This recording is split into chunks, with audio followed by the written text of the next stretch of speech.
ওম নমঃ শিবায়, ওম নমঃ শিবায়, ওম নমঃ শিবায়। আজকে আপনাদের সাথে আমি শেয়ার করব তারকেশ্বরের মন্দির প্রসঙ্গ। আর তারকেশ্বরের মন্দির আপনারা কিভাবে যাবেন সেটাও আমি বলবো। আপনার তারকেশ্বরের মন্দির যেতে হলে আপনাকে যেতে হবে হাওড়া থেকে তারকেশ্বর মন্দির যাওয়া যেতে পারে। হাওড়া থেকে তারকেশ্বরের মন্দিরের দূরত্ব হলো 57 কিলোমিটার। যেতে লাগবে 1 ঘন্টা 34 থেকে 35 মিনিটের মতো। আর যারা অন্যান্য জায়গা থেকে থাকেন তারা সেখান থেকে যেতে পারেন। আর ওখানে থাকার ব্যবস্থাও আছে, যে থেকে অনেকে দূর দূরান্ত থেকে দেশ বিদেশ থেকে অনেক ভক্তরা আসেন। তো তারা ওখানে হোটেলে থেকে থাকবার জায়গা আছে, হোটেলে থেকে বাবার মাথায় জল ঢালতে পারেন। তো আজকে আমি শেয়ার করব যে তারকেশ্বরের মন্দিরটা, তো সেটা আপনারা সাথে থাকুন আর দেখতে থাকুন।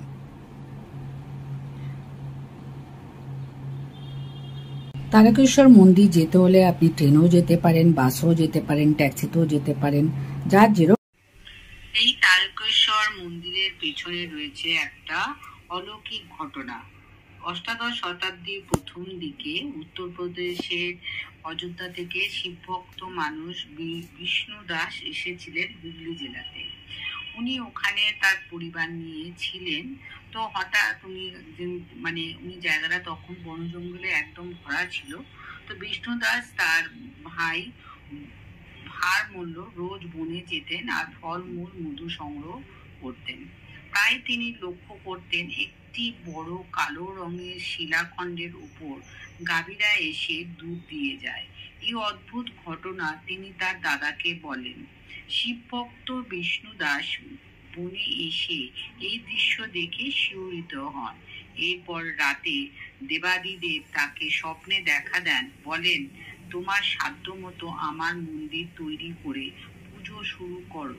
বিষ্ণু দাস তার ভাইয়ের এই ভারমল্লের শিব মন্দির খুব আনন্দ পেয়েছিলেন ভারমল্ল। তিনি লোক লস্কর নিয়ে বনে গেলেন সেই অলৌকিক শিলাখণ্ডকে তুলে আনতে। শিলাখণ্ডটি দিয়ে শিবলিঙ্গ তৈরি করে মন্দির প্রতিষ্ঠা করাই তার উদ্দেশ্য ছিল। কিন্তু বাবা তারকনাথ আবার তার লীলা দেখালেন।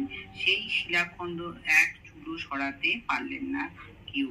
চিন্তায় আকুল হলেন এবং ভারমল্ল তারকনাথ স্বপ্নাদেশ দিলেন যে শিলা কাশী পর্যন্ত বিস্তৃত, তাই সরানো যাবে না, সরিয়ে ওখানেই আমার মন্দির প্রতিষ্ঠা করো। তাই হলো সুন্দর একটি আটচালা মন্দির তৈরি হলো। সামনে বিশাল নাট মন্দির। ভক্তরা ওই নাট মন্দিরে বসে বাবা তারকনাথের কাছে নিজের মনের কথা বলেন, তার নাম জপ করেন। উত্তরে দুধপুকুর, অন্যদিকে লক্ষ্মীনারায়ণ মন্দির ও কালী মন্দির। শান্ত পরিবেশ। তবে এই শ্রাবণ মাসে ভক্তের স্রোতে কিছুটা উত্তাল হয়। তারকেশ্বরের মন্দির চত্বর শুরু হয় পূর্ণিমার দিন থেকে, শুরু হয় যায় শ্রাবণ মেলা। এবারও চলছে শ্রাবণ মেলা। দেশ জুড়ে ছড়িয়ে থাকা 12টি উল্লেখযোগ্য শিবলিঙ্গের মধ্যে অন্যতম তারকেশ্বরের বাবা তারকনাথ। কারণ স্বয়ংসম্ভূ শিবলিঙ্গ খুব কমই আছে এখানে। বিষ্ণুদাস ভারমল্লের তৈরি এই মন্দিরটি বিভিন্ন রাজার আমলে বারবার সংস্কার হয়েছে, তবে আটচালা মন্দির রূপে কেউ বদল করেননি। বাবা তারকনাথ যেমন সাদামাটা থাকতে ভালোবাসেন, তেমনি পরিবেশে তারকেশ্বরের মন্দির। শুধু ভারতবর্ষ নয়, সারা পৃথিবী থেকে শিব ভক্তরা ছুটে আসেন এই শ্রাবণের শুভ দিনগুলো ও লীলাময় বাবা তারকনাথের শুভ দিনগুলোতে। তারকেশ্বরের কাছে উজাড় করে দেন নিজেদের, ভক্তের মনের সব ইচ্ছা পূরণ করেন বাবা। শুধু ভক্তি ভরে পুজো করলেই বাবা খুশি। প্রতি সোমবার শিবলিঙ্গকে গঙ্গা জলে স্নান করিয়ে বেলপাতা আর বাতাসা তাকে স্মরণ করি বাবা তুষ্ট হন। শ্রাবণ মাস শিবের মাস, তাই এই মাসে সোমবারগুলোতে তারকেশ্বরে বাবার মন্দিরে ভক্তের ঢল নামে। বাঁকে করে জল নিয়ে দূর দূরান্ত থেকে পায়ে হেঁটে যান ভক্তরা। ভোর থেকেই তারকেশ্বরে শুরু হয়ে যায় পূজা পাঠ। পুরো রাস্তায় হেঁটে যাওয়াটা তো সকলের পক্ষে সম্ভব হয় না, তাই অনেকে গাড়িতে যায়, ট্রেনে যায়। তো তো শেওড়াফুলি পর্যন্ত ট্রেনে বা গাড়িতে করে যায়, তারপর ওখান থেকে সবাই হেঁটে বাঁকে করে জল নিয়ে মন্দিরে যায়। পুকুরে জল কলসে ভরে বাবার মাথায় ঢাললে সব মনস্কামনা পূর্ণ হয়। শ্রাবণের এই 4টি সোমবার ছাড়াও শিবরাত্রি ছাড়াটা শ্রাবণ মাস করা যেতে পারে। আর শ্রাবণের প্রতিটা দিনই উপাসনা করার জন্য আদর্শ। পুরো মাস ব্রত পালন করলে মনস্কামনা পূর্ণ হয়। যারা কলকাতায় থাকেন তারা হাওড়া থেকে ট্রেন ধরে আপনারা তারকেশ্বরে নামতে পারেন, এটা হুগলি জেলায় অবস্থিত।